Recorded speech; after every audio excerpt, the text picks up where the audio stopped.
छोटी छोटी बात पर गरीबों के सामने विकराल रूप धारण करने वाला कानून तब बोना साबित हो जाता है जब उसका सामना सूरतगढ़ के किसी भूमाफिया से होता है। नमस्कार जय किसान साथियों, विवेकशील विचार मंच पर एक और वीडियो में आपका स्वागत है। साथियों, वीडियो के बैकग्राउंड में आपको एक नहर दिखाई दे रही होगी और इंडेक्स के अंदर एक जमीन दिखाई दे रही होगी। मैं बताऊंगा कि किस प्रकार से गरीबों को पब्लिक प्रॉपर्टी में से भी सर छुपाने की जगह नहीं मिलती है। मतलब राज रकबा जमीन पर भी एक गरीब को 25 का प्लाट नहीं मिलता है अपना सर छुपाने के लिए, जबकि सूरतगढ़ के अंदर जहां से भूमाफिया गुजरते हैं वहां पर खुद कानून को मुंह छुपाने की जगह नहीं मिलती। कुछ ऐसा ही हो रहा है घग्गर की इस नहर और आवासन मंडल के साथ। घग्गर आपको पता है गंगानगर हनुमानगढ़ जिले की इकलौती नदी है।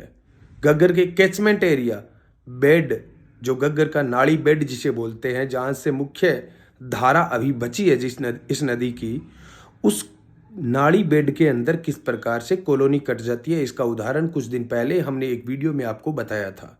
अगर वहां की जमाबंदी आप निकाल कर देखोगे तो आज भी नाड़ी बेड बोला जाता है, लेकिन बावजूद इसके वहां पर एनओसी जारी हो जाती है।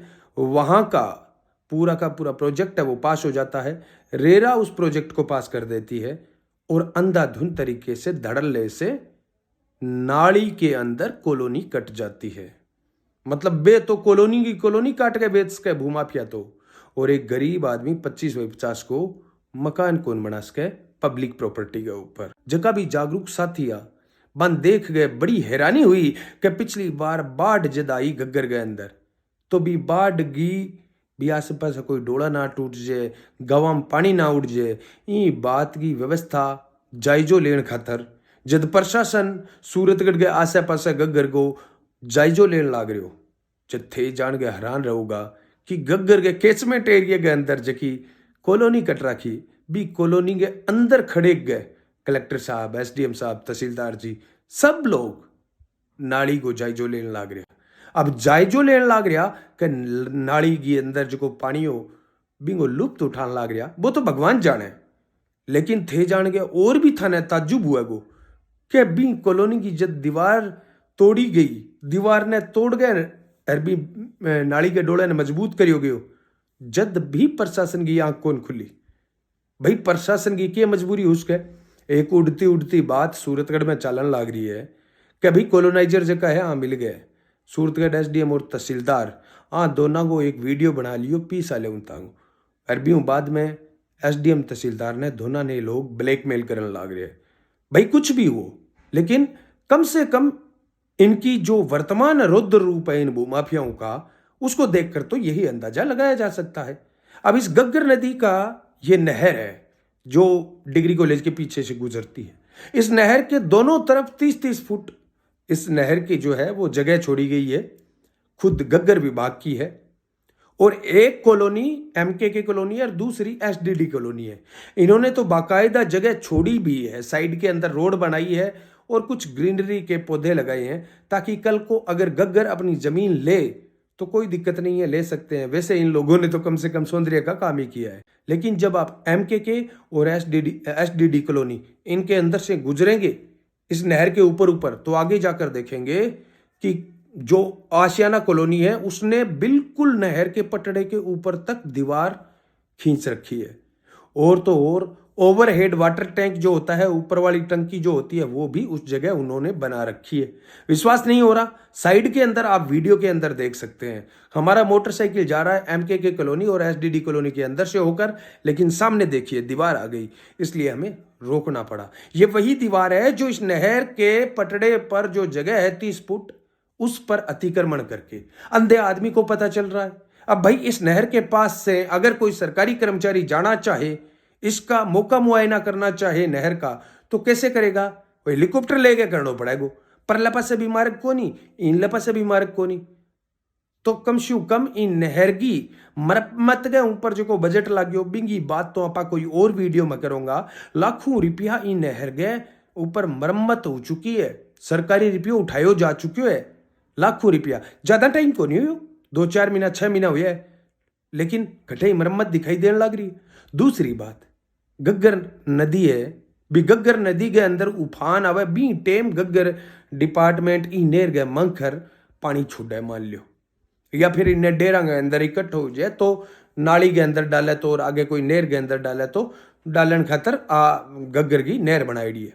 इनके अंदर नगर पालिका को पानी किया गिर सके भाई थे जान गए ताजुब करूंगा। साइड के अंदर नोटिस देख सको, गग्गर विभाग ने खुद नगर पालिका को चेताया है एक नोटिस जारी करके, भाई थारो पानी है इन कठे और कठो रखो, मारी नेर में नहीं डालूंगा।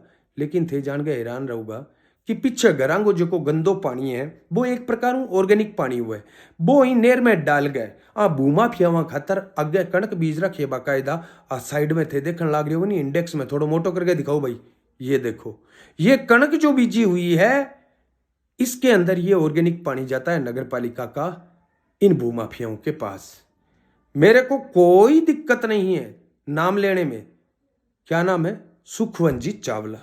ये सुखवंजी चावला की जगह है, 15 बीघा एक है और 8 बीघा एक है, बीच में कोई गेदर करके खातेदारी है बाकायदा उसकी। अब वो किस प्रकार से खातेदारी मिली है वो मुझे नहीं मालूम, लेकिन उसकी है। तो एक तो 15 बीघा ये पास में ही, और बीच में कुछ जगह छोड़ के आगे फिर 8 बीघा। ये सुखवंजी चावला की वो जमीन है जो आवासन मंडल, राजस्थान आवासन मंडल को नामांतरण चढ़ाई जा चुकी है। मतलब जमाबंदी के अंदर मालिक कौन है, आवासन मंडल हाउसिंग बोर्ड, और मालिक कौन है वर्तमान में धरातल पर, सुखवंजी चावला। तो जान के हैरान रहूंगा, उल्टा चोर कोतवाल ने डांटा है, हाउसिंग बोर्ड वाला थोड़ी सी गलती क्या होगी, वहां पर मुकदमों करवा रखे। मैंने बात की हाउसिंग बोर्ड के वर्तमान में फिलहाल में जो कमिश्नर है, हाउसिंग कमिश्नर जो हैं उनसे मैंने बात की। हनुमानगढ़ के रेजिडेंट जो कमिश्नर है वो भी यही है, रेजिडेंट इंजीनियर है वो भी यही है, निनानिया जी इनका नाम है। तो निनानिया जी से मैंने स्थिति जानने के लिए जब बात की तो उनका क्या कहना था, वो खुद स्वीकार कर रहे हैं कि कहीं ना कहीं ये जगह तो आवासन मंडल की है। और भी बाद में आपा गग्गर वाली बात पर अठगा जगह पटवारी जी है गग्गर का, बा पटवारी जी हूं आप बात करांगा भी थारी नेर गए अंदर वो नगर पालिका पानी डालन लाग रही है, और यूं बाद में इन नेर मुंह काटन भी भूमाफिया लाग रहा है। का तो थे इन नेर में पानी डालन मत दो, और नेर में अगर पानी डाल दियो तो इन काटन मत दो, कमो कम एक काम तो कर लियो। बात आप करांगा गग्गर वाले विभाग हूं, और जो प्रशासन है कलेक्टर महोदय उनसे मैं कहना चाहता हूं, उम्मीद की जा सकती है हमारे श्री गंगानगर जिले के वर्तमान कलेक्टर साहब लोक बंधु जी हैं, और उनको जब जब मैंने फोन किया उन्होंने कार्रवाई की है। मैं कलेक्टर साहब आपसे अनुरोध करता हूं, उम्मीद करता हूं आप इस बात पर संज्ञान लेंगे, एक तरफ आवासन मंडल को और दूसरी तरफ गग्गर विभाग के अधिकारियों को आप निर्देशित करेंगे कि अपनी अपनी जगह कम से कम आप इन भूमाफियाओं को तो मत सौंपो।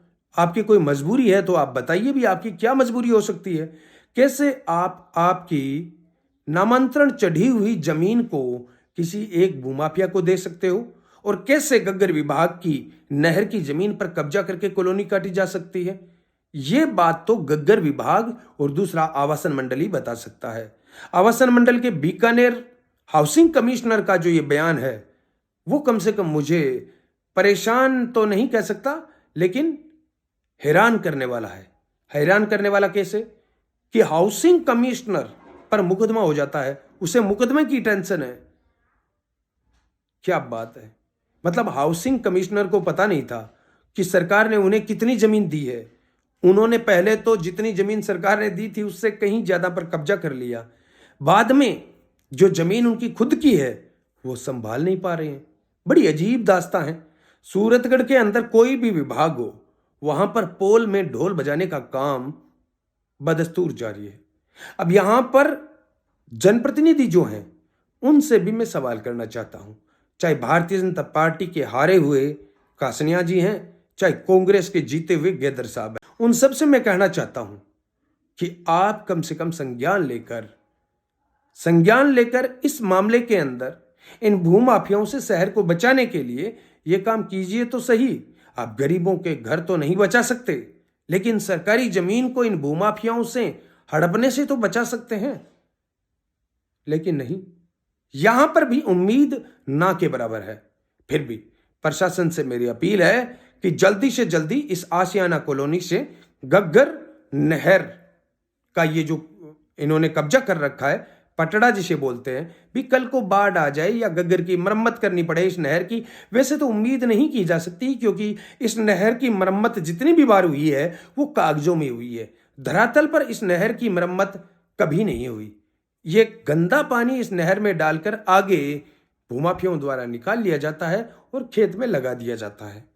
इस वीडियो में बस इतना ही। आपको लगे कि वास्तव में जनहित के किसी मुद्दे को हमने ईमानदारी से उठाया है, दिल से उठाया है, तो आप नीचे शेयर बटन दिया हुआ है, ज्यादा से ज्यादा लोगों को शेयर करके हमारी आवाज को मजबूत कीजिए, क्योंकि लोकतंत्र के चौथे स्तंभ के रूप में हम आजाद पत्रकारिता का हिस्सा बनकर आंख में आंख डालकर भूमाफियाओं के, प्रशासन की आंख में आंख डालकर सवाल पूछने की हिम्मत भी रखते हैं और आम जनता के हितों के लिए इसी प्रशासन से टकराने का मादा भी रखते हैं। नमस्कार, जय किसान, राम राम सा, खम्मा गणी।